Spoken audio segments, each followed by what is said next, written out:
이게 도대체 다 뭐야? 설명해봐. 여러분, 잠깐만 진지하게 생각해 보실래요? 평생을 함께한 사람이 어느 날 당신을 배신한다면 그 충격이 얼마나 클까요? 오늘 들려드릴 이야기는 63세 최칠수 씨의 사연입니다. 평생 살고 있던 아파트의 재개발을 앞두고 노후를 준비하던 평범한 부부. 그런데 이사 전날 밤 남편이 발견한 것은 아내의 불륜과 명예 도용, 그리고 사기의 흔적이었습니다. 평생 모은 재산이 한순간에 사라지고 아내는 다른 남자의 품에 안겨 있었어요. 더 충격적인 건 이웃 10가구까지 함께 망했다는 사실입니다. 과연 칠수 씨는 이 절망의 끝에서 어떻게 다시 일어설 수 있었을까요? 이번 사연을 지금부터 바로 시작하겠습니다. 최칠수는 거실벽에 걸린 달력을 바라보며 빨간 동그라미를 그렸습니다. 이사 날짜였어요. 63세의 그는 이 낡은 아파트를 떠나 고향에 지은 전원주택으로 내려갈 생각에 마음이 설레었습니다. 재개발이 시작되면 철거부터 재입주날까지 약 4년의 공백이 생기니까요. 그 시간 동안 아내 윤경이와 함께 조용한 시골에서 노후를 준비하겠다는 계획이었어요. 칠수는 창밖으로 보이는 낡은 아파트 단지를 내려다보며 작은 미소를 지었습니다. 그러나 아내 윤경이의 생각은 달랐어요. 59세의 경희는 재개발 추진위원회 사무실에서 밤늦게까지 서류를 정리하고 있었습니다.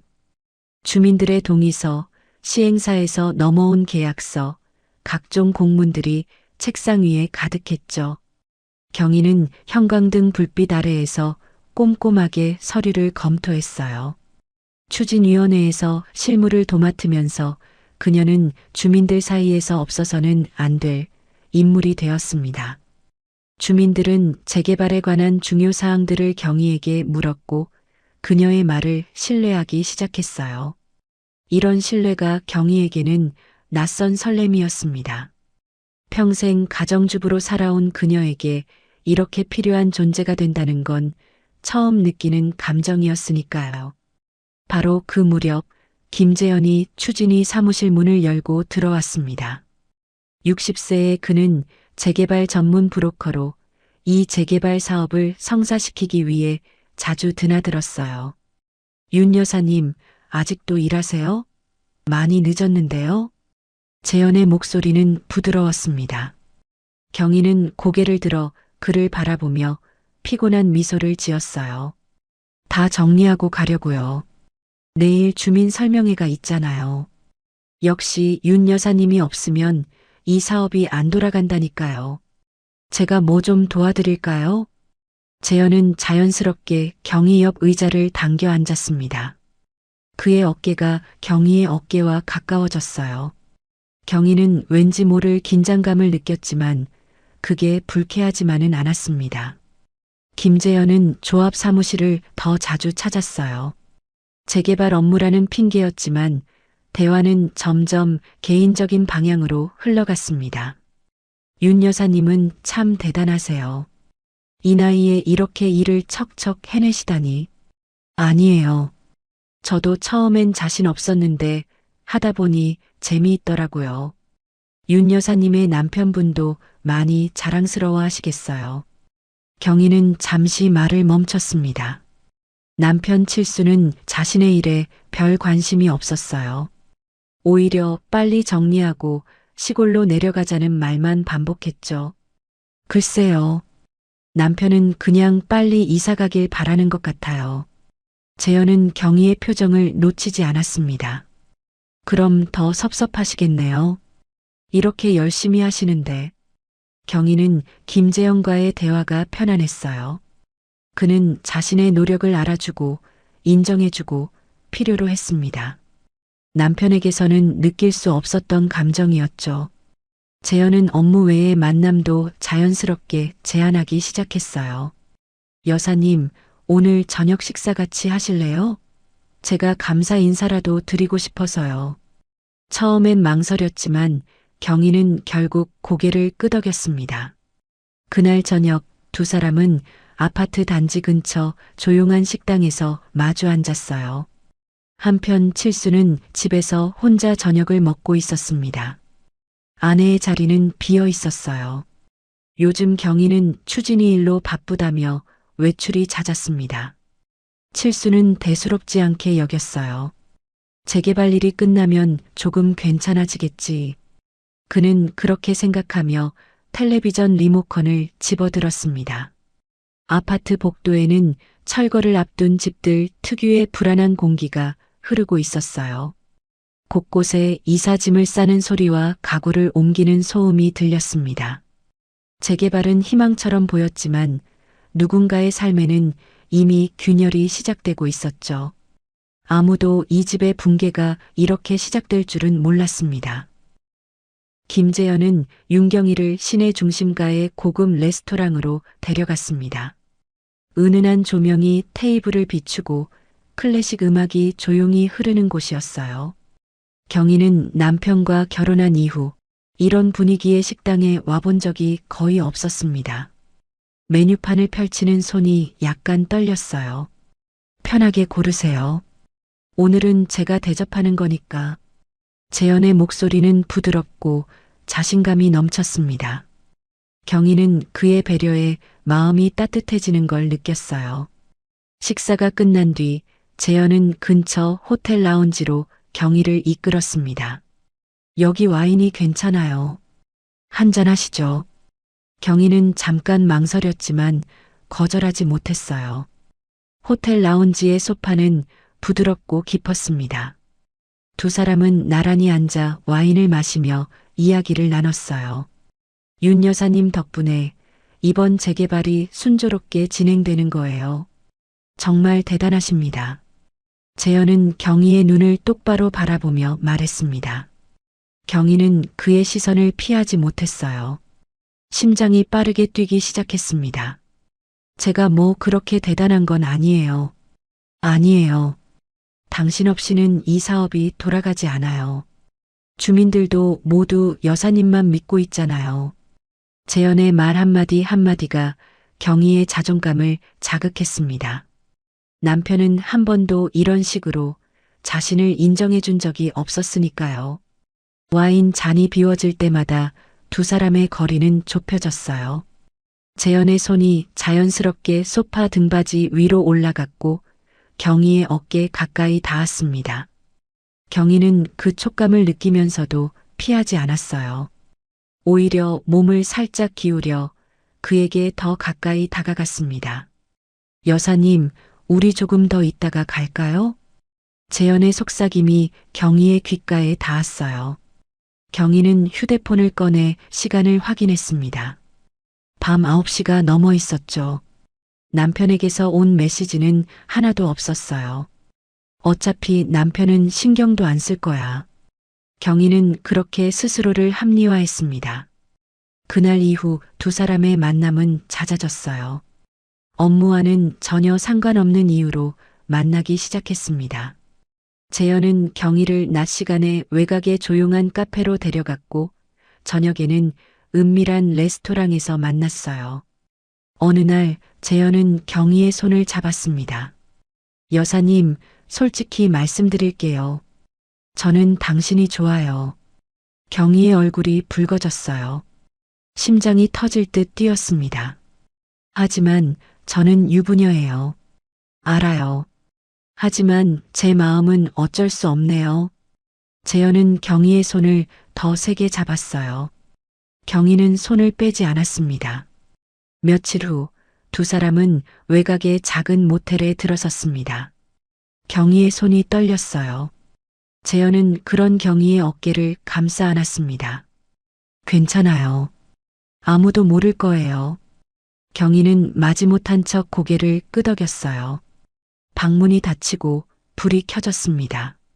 재현의 손이 경희의 허리를 감쌌고 경희는 그의 품에 안겼어요. 두 사람의 숨소리가 방 안에 가득 찼습니다. 재현의 입술이 경희의 입술과 목덜미에 닿았어요. 옷깃이 흐트러졌습니다. 경희는 오랜만에 느끼는 뜨거운 감정에 몸을 맡겼어요. 재현의 손길은 점점 대담해졌고 경희는 저항하지 않았습니다. 두 사람은 그날 그렇게 선을 넘었어요.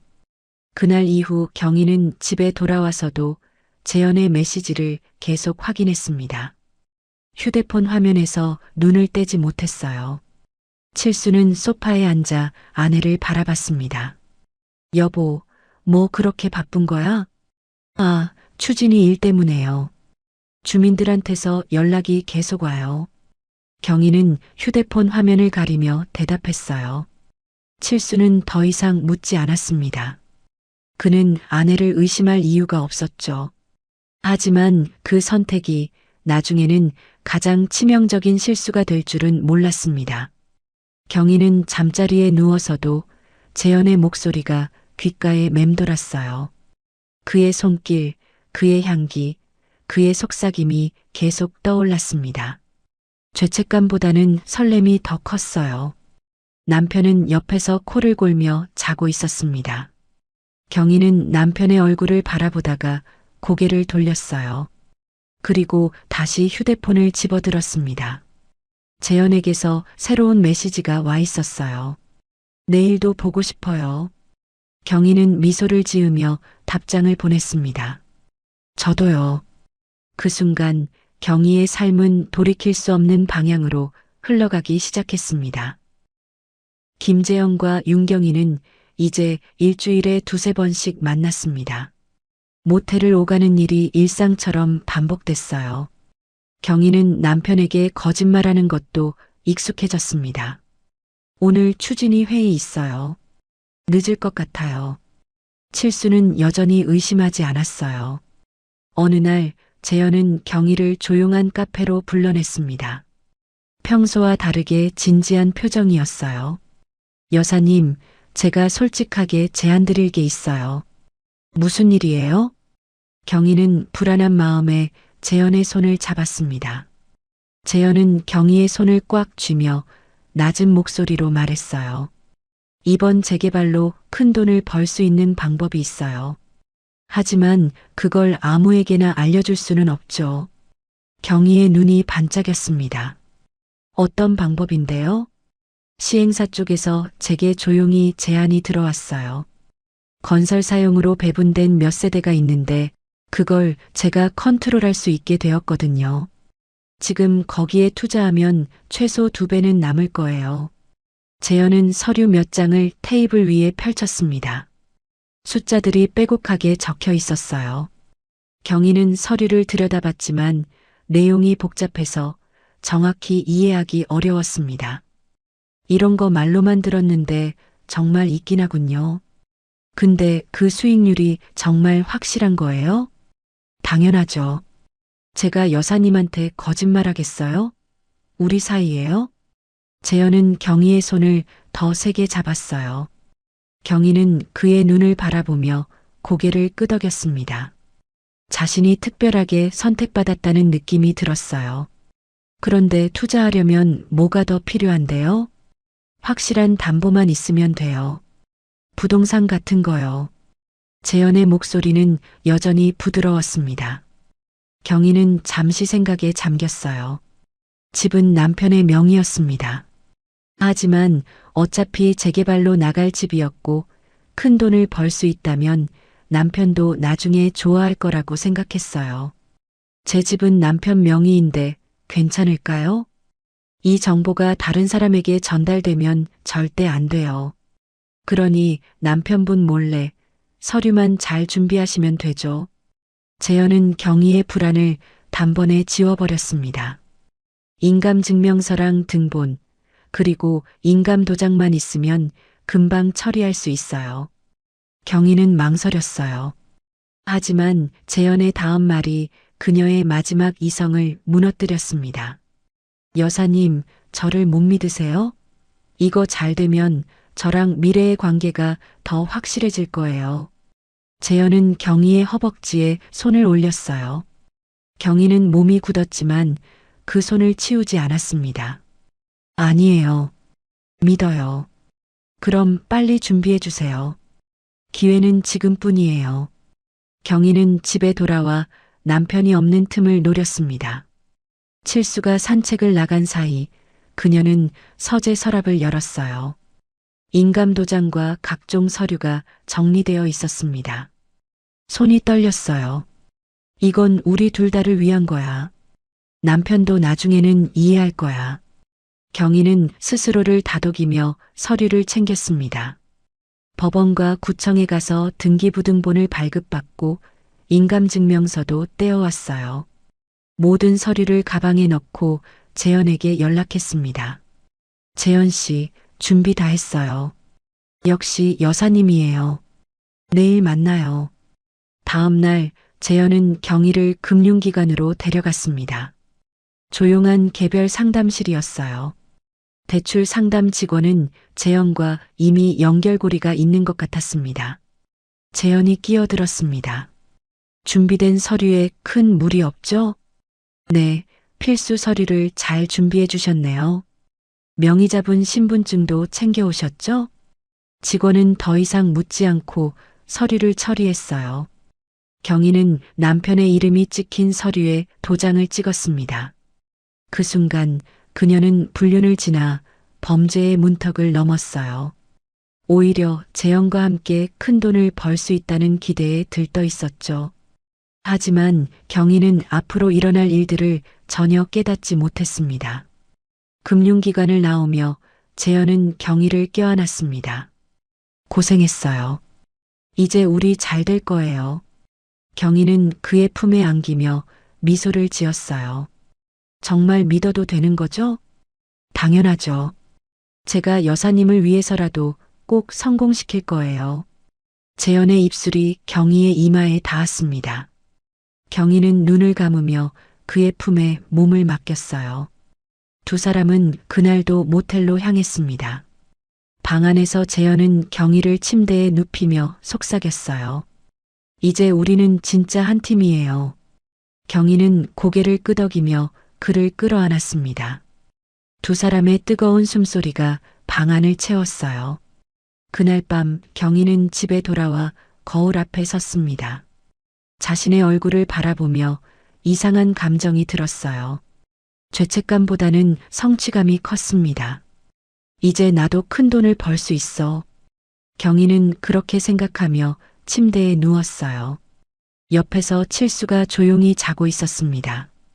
그는 아무것도 모르고 있었어요. 자신의 명의로 담보가 설정됐다는 사실도, 아내가 불륜을 저지르고 있다는 사실도요. 노후를 위해 평생 모은 재산이 순식간에 위험에 빠진 줄도 몰랐습니다. 경희는 남편의 얼굴을 힐끗 보다가 고개를 돌렸어요. 그리고 다시 재현에게 메시지를 보냈습니다. 오늘 고마웠어요. 재현의 답장은 금방 왔어요. 우리 앞으로 더 좋을 거예요.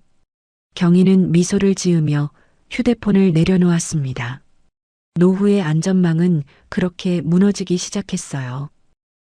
김재현은 윤경희를 다시 조용한 카페로 불러냈습니다.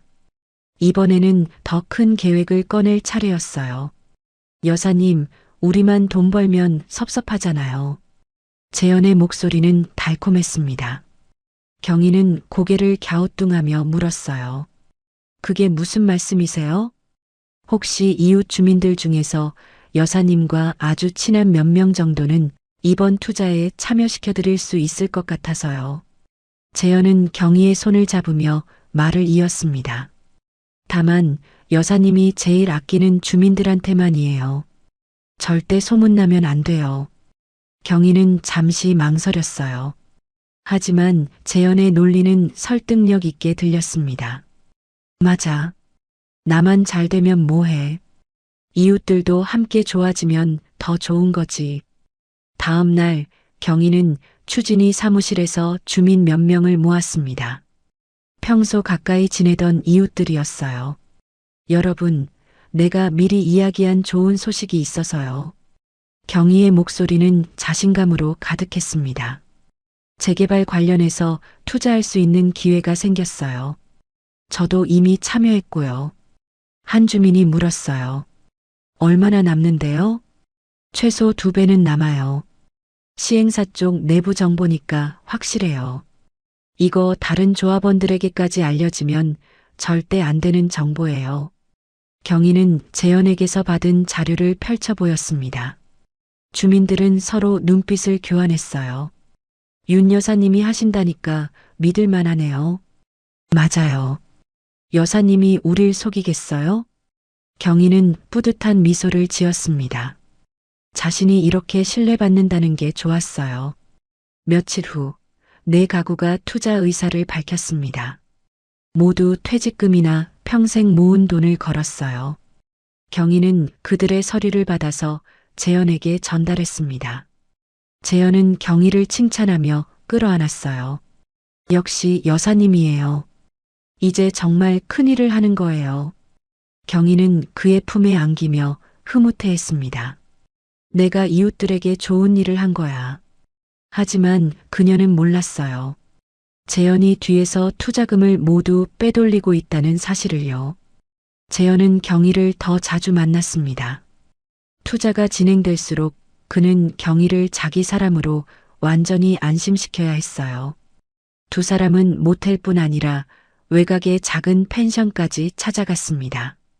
어느 날 저녁 재현은 경희를 끌어안으며 속삭였어요. 여사님은 제 인생에서 가장 특별한 사람이에요. 경희는 그의 가슴에 얼굴을 묻으며 대답했습니다. 저도 이런 감정은 처음이에요. 재현의 손이 경희의 등을 따라 내려갔어요.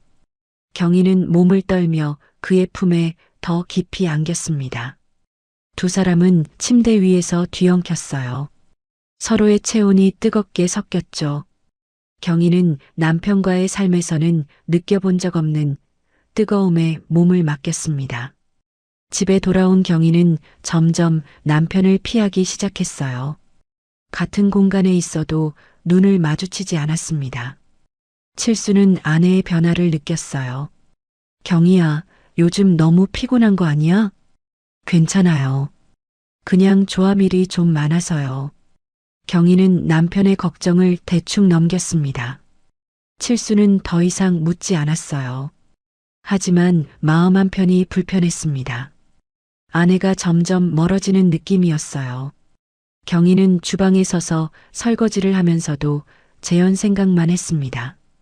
그의 목소리, 그의 손길, 그의 향기가 계속 떠올랐어요. 남편과 같은 침대에 누워 있어도 재현의 품이 그리웠습니다. 칠수는 옆에서 조용히 책을 읽고 있었어요.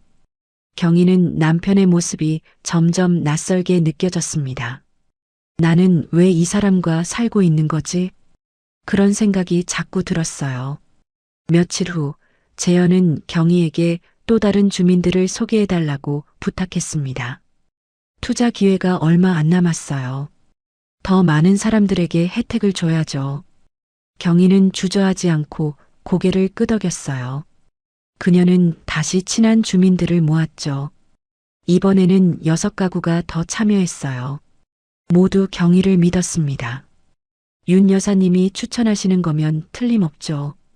우리 여사님 덕분에 노후 걱정 덜겠어요. 경희는 주민들의 칭찬을 들으며 뿌듯해했습니다. 하지만 그녀는 알지 못했어요. 자신이 지금 얼마나 위험한 함정에 빠져들고 있는지를요. 재현은 경희가 모아온 서류들을 받아들고 만족스러운 미소를 지었습니다. 그가 주민들로부터 받은 돈은 재개발 투자가 아니라 자신의 계좌로 빠져나갔습니다. 하지만 경희는 전혀 눈치채지 못했어요. 재현은 계속 그녀에게 달콤한 말을 속삭였고 경희는 그 말만 믿었습니다. 두 사람은 여전히 모텔을 오가며 뜨거운 시간을 보냈어요. 경희는 재현의 품에 안길 때마다 자신이 사랑받고 있다고 착각했습니다. 며칠 후 칠수는 거실에 앉아 달력을 다시 바라봤어요. 이사 날짜가 이제 한 달도 남지 않았습니다. 그는 고향 전원주택 사진을 꺼내 들여다봤어요. 아내와 함께 조용히 살 그곳을 상상하며 미소를 지었습니다. 하지만 그는 몰랐어요. 그 꿈이 이미 산산조각 나고 있다는 사실을요. 재개발은 함정이 되어 있었습니다. 그리고 그 함정은 점점 더 깊어지고 있었어요. 이사를 하루 앞둔 밤이었습니다. 최칠수는 거실 바닥에 앉아 오래된 서류들을 정리하고 있었어요. 재개발로 떠나기 전에 필요한 것과 버릴 것을 분류하는 작업이었습니다. 아내 윤경이는 안방에서 짐을 싸고 있었어요. 두 사람은 같은 집에 있으면서도 따로 움직였습니다. 칠수는 서랍 깊숙이 있던 봉투 하나를 발견했어요. 최근에 은행에서 자기에게 온 우편물들이었습니다. 칠수는 무심코 봉투 하나를 뜯었습니다. 금융기관 로고가 박힌 공문이었어요. 대출 승인 안내라는 제목이 눈에 들어왔습니다. 칠수는 고개를 갸우뚱했어요. 대출? 내가 대출을 받은 적이 없는데. 그는 서류를 자세히 들여다봤습니다. 차주 이름에 분명히 자신의 이름이 적혀 있었어요. 담보는 지금 살고 있는 이 아파트였습니다. 대출 금액은 무려 5억 원이었어요. 칠수의 손이 떨리기 시작했습니다. 이게 뭐지? 그는 다른 서류들도 급히 뒤지기 시작했어요. 비슷한 내용의 우편물이 여러 개 나왔습니다. 모두 같은 내용의 대출 승인서였어요. 칠수는 머리가 하얘지는 느낌이었습니다. 누가 내 명의를 도용한 거야? 그는 벌떡 일어나 안방으로 향했어요. 문을 열자 경희가 놀란 표정으로 돌아봤습니다. 갑자기 왜 그러세요? 경희야, 이게 뭐야? 칠수는 떨리는 손으로 서류를 내밀었어요. 경희는 서류를 보자마자 얼굴이 하얗게 질렸습니다. 그게 뭐냐면, 당신 혹시 내 명의로 대출을 받았어? 내가 도장을 찍은 적도 없는데 이게 어떻게 된 거야? 칠수의 목소리가 높아졌습니다. 경희는 뒤로 물러서며 말을 더듬었어요. 저기, 제가 설명할게요. 지금 당장 설명해. 칠수는 평생 아내에게 소리를 지른 적이 거의 없었습니다. 하지만 지금은 달랐어요. 경희는 주저앉으며 조심스럽게 이야기를 시작했습니다. 좋은 재개발 투자 수익 때문에 그랬어요. 재개발 투자? 무슨 다 헛소리야? 칠수는 경희 앞에 무릎을 꿇고 앉았어요.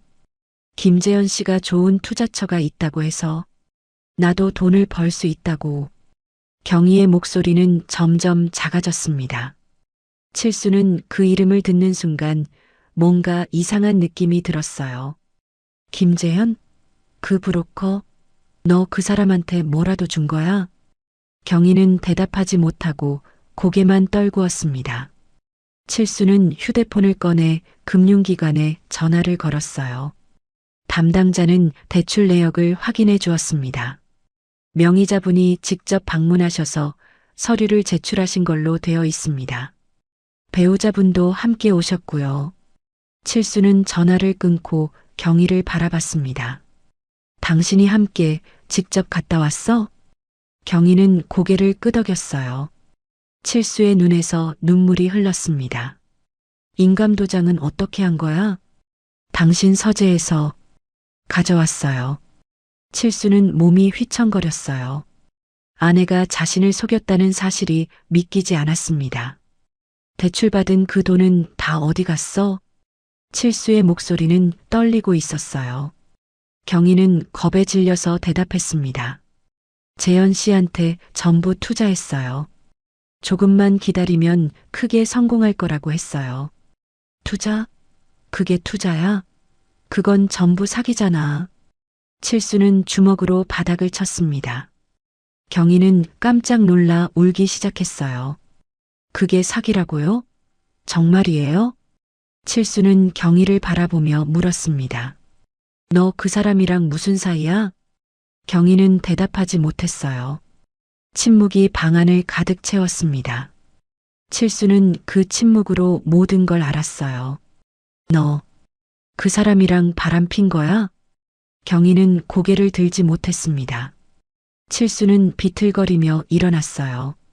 가슴이 찢어지는 것 같았습니다. 지금까지 나를 속인 거야?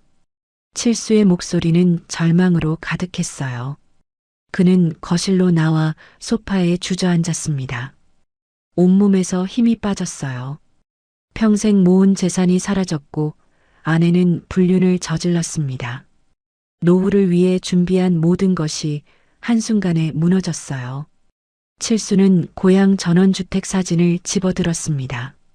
아내와 함께 그곳에서 살 꿈을 꾸었는데 이제 그 꿈은 산산조각 났어요. 그는 사진을 바닥에 던져버렸습니다. 한참 후 칠수는 다시 서류들을 뒤지기 시작했어요. 김재현의 연락처를 찾으려 했지만 없었습니다. 그 대신 투자 관련 계약서들이 나왔어요. 그 계약서에는 다른 주민들의 이름도 적혀 있었습니다. 칠수는 몸서리쳤습니다. 당신이 이 일에 우리 주민들까지 끌어들인 거야?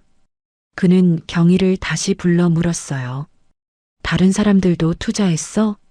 경희는 떨리는 목소리로 대답했습니다. 10가구 정도요.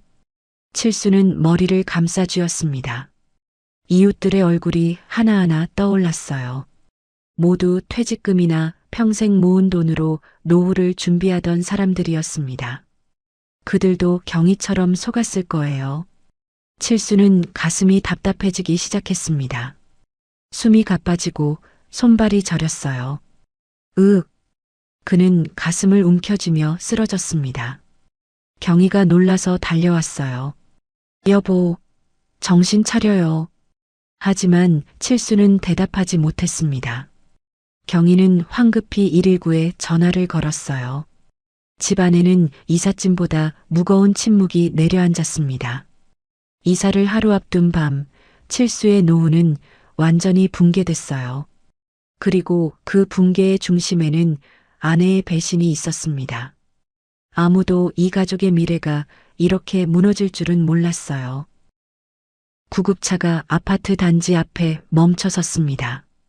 구급대원들이 들것을 들고 칠순의 집으로 올라갔어요. 경희는 울면서 남편 옆에 앉아 있었습니다. 여보, 정신 차려요. 제발. 칠수는 의식이 흐릿한 상태로 실려나갔어요. 복도에 나와 있던 이웃들이 놀란 표정으로 지켜봤습니다. 최 선생님이 왜 저러시지? 이사 전날인데 무슨 일이야? 경희는 이웃들의 시선을 피하며 구급차에 올라탔어요. 병원 응급실에서 칠수는 응급처치를 받았습니다. 의사는 경희에게 설명했어요. 협심증과 뇌경색이 의심됩니다. 경희는 놀라서 남편의 손을 잡았어요. 하지만 칠수는 그 손을 뿌리쳤습니다. 손대지 마. 칠수의 목소리는 차가웠어요. 경희는 손을 거두며 눈물을 흘렸습니다. 다음 날 아침 이사를 가야 할 날이었어요. 하지만 칠수는 병원 침대에 누워 있었습니다. 아파트 단지에서는 이삿짐 트럭들이 분주하게 오가고 있었어요. 주민들은 하나둘씩 집을 비우기 시작했습니다. 그런데 오전 10시쯤 아파트 단지 앞에 경찰차가 도착했어요. 투자 사기 피해 신고가 접수됐다는 소식이었습니다. 추진이 사무실에는 주민 여러 명이 모여 있었어요. 모두 경희가 권유한 투자에 참여했던 사람들이었습니다. 한 주민이 분노에 찬 목소리로 말했어요. 김재현이란 사람 연락이 안 돼요. 돈이 어디로 간 거예요? 윤 여사님은 분명히 확실하다고 했잖아요. 사무실은 순식간에 아수라장이 됐습니다. 경찰은 사건 경위를 조사하기 시작했어요. 김재현은 이미 연락을 끊고 잠적한 상태였습니다. 휴대폰은 꺼져 있었고 사무실도 비어 있었어요. 그가 남긴 건 허위 계약서와 빈 약속뿐이었습니다. 투자금은 모두 김재현의 계좌로 들어간 뒤 흔적도 없이 사라졌어요. 경찰은 주민들에게 말했습니다. 전형적인 투자 사기입니다. 김재현은 수배 중이에요. 주민들은 망연자실했어요. 평생 모은 돈이 한순간에 날아갔습니다. 주민들의 분노는 자연스럽게 윤경희를 향했어요. 한 아주머니가 경희에게 전화를 걸었습니다. 윤 여사님, 당장 나와요. 당신도 한패잖아요. 경희는 병원 복도에서 떨리는 손으로 전화를 받았어요. 아니에요. 저도 속은 거예요. 정말 몰랐어요. 몰랐다고요? 여사님이 직접 권유했잖아요. 어서 책임져요. 경희는 전화를 끊고 주저앉았습니다. 손이 너무 떨려서 휴대폰을 제대로 잡을 수가 없었어요. 연달아 전화가 걸려왔습니다. 모두 분노와 원망의 목소리였어요. 당신 때문에 우리 퇴직금이 다 날아갔어요. 대체 어쩔 거예요? 노후 대책이 다 무너졌다고요. 어떻게 책임질 거예요? 당신도 공범이죠? 김재현이랑 짜고 한 거 아니에요? 경희는 전화를 받을 수가 없었습니다. 그녀는 복도 구석에 웅크리고 앉아 울기만 했어요. 사랑도, 돈도, 신뢰도 모두 잃었습니다. 공동체에서 가장 존경받던 사람에서 순식간에 사기꾼의 공범으로 전락했어요. 병실 안에서 칠수는 천장을 바라보고 있었습니다. 경희가 문을 열고 들어왔어요. 여보, 칠수 씨. 칠수는 고개를 돌리지 않았습니다. 됐어. 여기서 나가.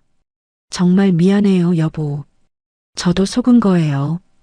경희는 울면서 말했습니다. 칠수는 여전히 그녀를 보지 않았어요. 속았다고? 너가 그 사람이랑 그딴 짓을 해놓고 속았다면 다야? 경희는 몸이 굳었습니다. 칠수가 계속 말했어요. 이웃들한테 전화 왔어. 너 때문에 다 망했대. 다들 평생 모은 돈 날렸다고. 경희는 무릎을 꿇고 울었습니다. 여보, 정말 미안해요. 미안하다면 다야?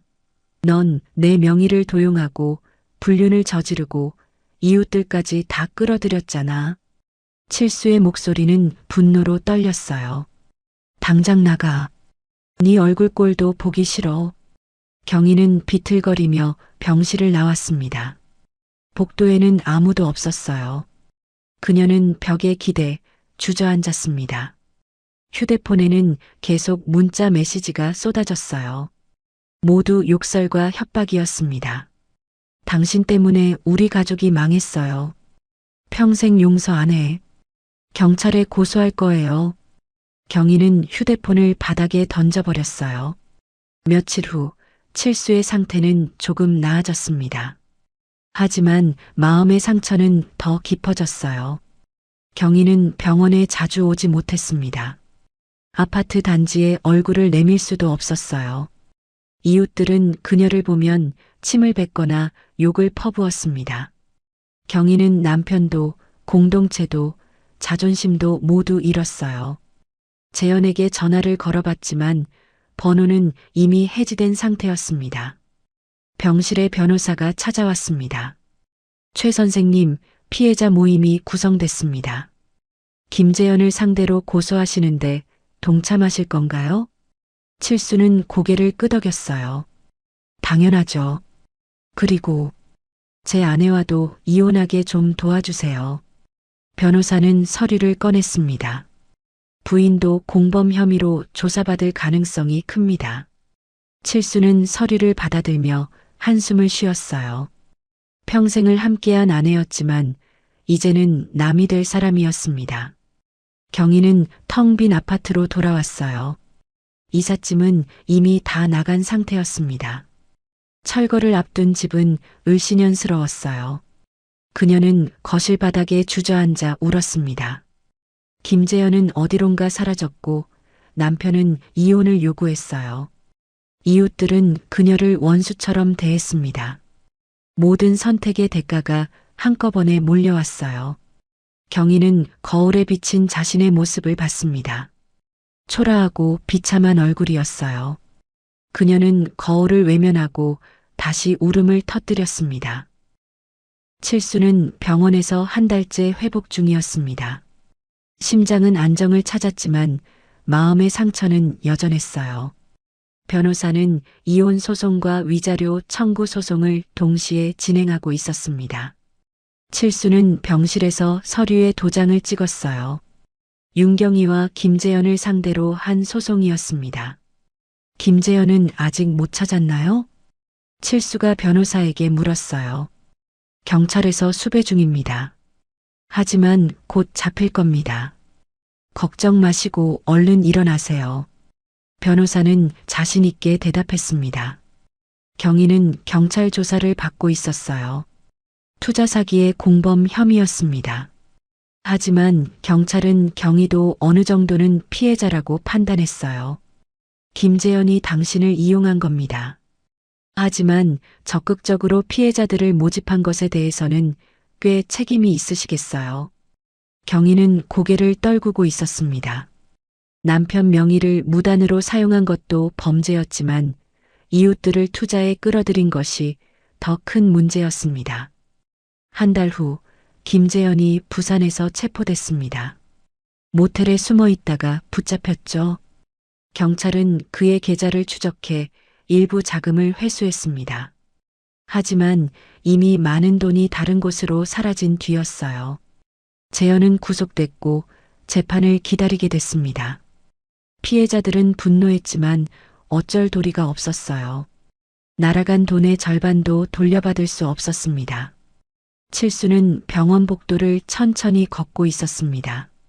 재활운동의 일환이었어요. 그때 맞은편에서 한 여성이 걸어오고 있었습니다. 57세의 김수진이었어요. 수진도 칠수처럼 환자복을 입고 있었습니다. 두 사람은 자연스럽게 눈이 마주쳤어요. 안녕하세요. 수진이 먼저 인사했습니다. 칠수도 가볍게 고개를 숙였어요. 며칠 후 두 사람은 병원 정원에서 다시 마주쳤습니다. 칠수는 벤치에 앉아 책을 읽고 있었어요. 수진은 그 옆에 앉아도 되냐고 물었습니다. 편하신 대로 하세요. 칠수는 미소를 지으며 자리를 비켜줬어요. 두 사람은 한동안 말없이 앉아 있었습니다. 오래 입원하셨어요? 칠수가 먼저 말을 걸었어요. 2달 됐네요. 선생님은요? 저도 한 달쯤 됐습니다. 대화는 조심스럽게 이어졌어요. 시간이 지나며 두 사람은 자주 만나게 됐습니다. 재활병원 식당에서 밥을 같이 먹기도 했어요. 수지는 칠수에게 자신의 이야기를 조금씩 꺼냈습니다. 저는 3년 전에 이혼했어요. 아, 그러셨군요. 칠수는 더 이상 묻지 않았어요. 수진도 칠수에게 깊이 묻지 않았습니다. 서로의 상처를 존중하는 태도였어요. 그 배려가 두 사람을 편안하게 만들었습니다. 칠수는 수진과 함께 있을 때 마음이 조금씩 가벼워졌어요. 그녀는 억지로 위로하지 않았습니다. 그냥 옆에 조용히 있어줬어요. 칠수는 그런 수진이 고마웠습니다. 선생님, 퇴원하시면 뭐 하실 거예요? 수진이 물었어요. 잘 모르겠어요. 모든 계획이 다 틀어졌거든요. 칠수는 쓸쓸하게 웃었습니다. 수진은 고개를 끄덕이며 말했어요. 저도 그랬어요. 하지만 시간이 지나면서 조금씩 새로운 계획이 생기더라고요. 재판이 시작됐습니다. 김재현은 사기 혐의로 기소됐어요. 검사는 징역 7년을 구형했습니다. 재현은 법정에서 눈물을 흘리며 용서를 빌었어요. 죄송합니다. 잘 몰라서 큰 잘못을 저질렀습니다. 하지만 피해자들은 그의 말을 믿지 않았습니다. 방청석에 앉은 주민들은 분노의 눈빛으로 그를 노려봤어요. 재판부는 징역 5년과 함께 피해 배상을 명령했습니다. 윤경이도 재판을 받았어요. 명의 도용과 투자 권유에 대한 책임이었습니다. 판사는 경위에게도 벌금형과 함께 배상 책임을 물었어요. 피고인도 피해자이긴 하지만 조합원들을 사기 피해로 끌어들인 것은 명백한 범죄입니다. 경위는 눈물을 흘리며 판결을 들었습니다. 그녀는 이웃 주민들에게 사과문을 냈지만 아무도 받아주지 않았어요. 사기 피해금 중 경위가 회수받을 수 있는 몫은 거의 없었습니다. 공범처럼 취급받았기 때문이었죠. 칠수와 경희의 이혼도 확정됐습니다. 경희는 재산 분할을 받을 돈도 없는데 칠수에게는 위자료까지 지급해야 했어요. 앞으로가 걱정이었습니다. 재현도 형량을 줄이기 위해 숨겨놓은 자금 일부를 칠수와 주민들에게 보냈습니다. 하지만 피해자들은 잃어버린 돈의 절반도 안 되는 금액만 받을 수 있었어요. 칠수는 그 돈으로 겨우겨우 당장의 생활은 유지하였습니다. 전원주택 계획은 접어야 했지만 최소한의 노후 대책은 마련할 수 있었어요. 하지만 경희는 모든 걸 잃었습니다. 재개발 아파트는 이미 철거가 시작됐고 그녀는 갈 곳이 없었어요. 경희는 작은 고시원으로 들어갔어요. 이웃들과 마주칠 수 없어 다른 동네로 떠났습니다. 평생 쌓아온 신뢰와 자존심은 완전히 무너졌어요. 공동체에서도 가족에게서도 사라진 사람이 됐습니다. 칠수는 드디어 퇴원 날짜를 받았습니다. 수진도 비슷한 시기에 퇴원 예정이었어요. 두 사람은 재활병원 정원에서 마지막 산책을 했습니다. 수진 씨, 퇴원하시면 제가 연락할 수 있을까요? 칠수가 조심스럽게 물었어요. 수진은 미소를 지으며 고개를 끄덕였습니다. 좋아요. 저도 그러고 싶었어요. 두 사람은 서로의 연락처를 교환했어요. 무너진 것은 배신자들이었습니다. 정의는 늦었지만 도착했어요. 칠수의 노후는 천천히 다시 세워지고 있었습니다. 칠수는 퇴원 후 수진이 사는 동네의 작은 원룸으로 이사했습니다. 전원주택의 꿈은 접었지만 새로운 시작이었어요.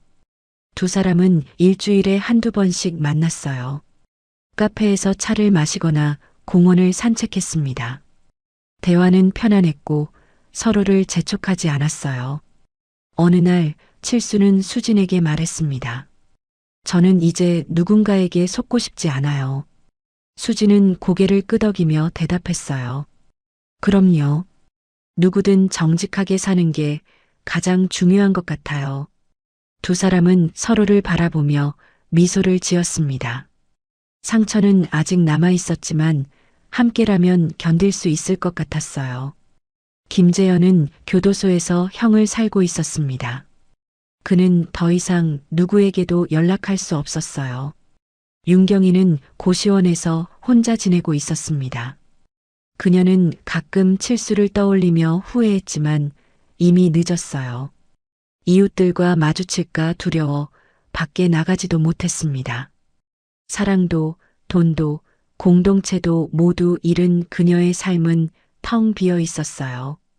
칠수는 고향 전원주택 사진을 다시 꺼내 들었습니다. 갈 수 없는 집이었어요. 하지만 이제는 달랐습니다. 수진 씨, 이거 보실래요?